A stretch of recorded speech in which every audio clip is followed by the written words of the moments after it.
Next प्रश्न देखते हैं। अगले प्रश्न में क्या दे रखा है कि हमें 4 निर्देशांक दे रखे हैं। 4 निर्देशांक दे रखे हैं और हमें पूछ रहा है कि ये किस प्रकार के चतुर्भुज के निर्देशांक हैं। तो चेक करते हैं।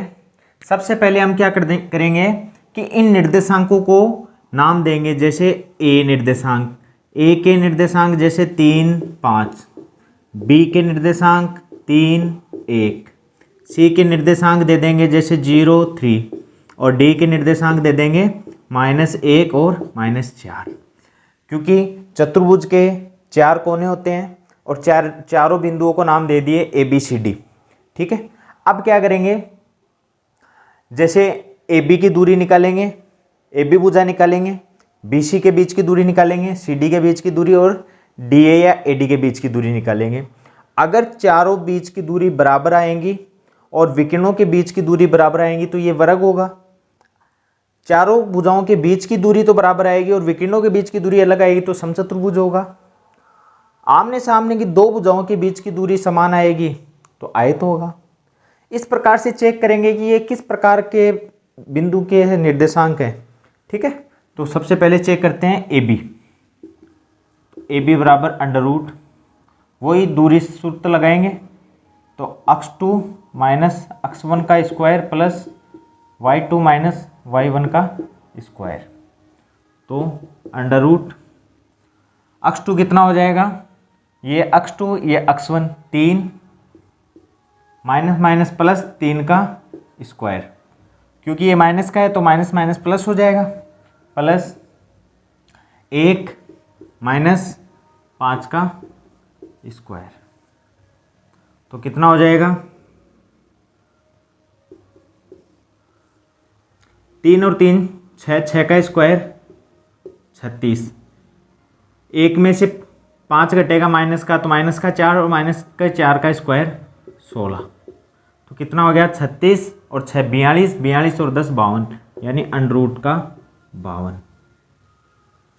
ठीक है, अगला देखते हैं ए बी के बाद में बी सी।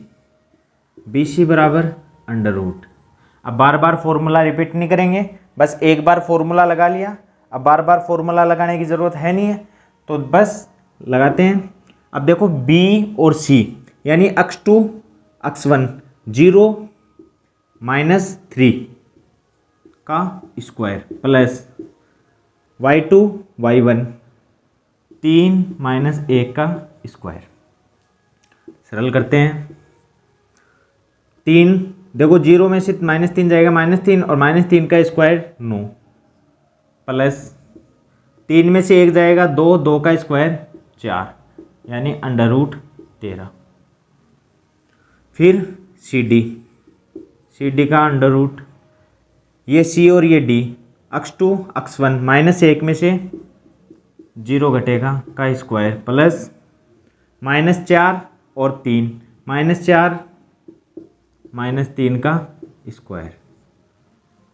तो -1 में से 0 जाएगा तो -1 ही बचेगा और -1 का स्क्वायर 1। फिर -4 और -3 -7 और -7 का स्क्वायर 49। तो ये हो गया √ 50। देखो ए बी निकाल लिया, बी सी निकाल लिया, सी डी निकाल लिया। अब डी ए निकाल लेते हैं या ए डी निकाल लेते हैं। ए डी भी बोल सकते हो आप इसको या डी ए बोल सकते हो। तो ये x2 और ये x1 -1 और माइनस माइनस प्लस 3 का स्क्वायर प्लस ये हो गया -4 और ये -5 का स्क्वायर बराबर √ कितना हो गया। देखो माइनस का 1 और प्लस का 3 है तो प्लस का 2 और प्लस का 2 का स्क्वायर 4। फिर ये माइनस के 9 और माइनस के 9 का स्क्वायर प्लस का 81। तो कितना हो गया √ 85। अब देखो आपने एक चीज नोटिस करी, चारों भुजाएं अलग अलग आ रही है। इसका मतलब ये कोई चतुर्भुज नहीं है, ये किसी भी प्रकार का चतुर्भुज नहीं है। ये चतुर्भुज के निर्देशांक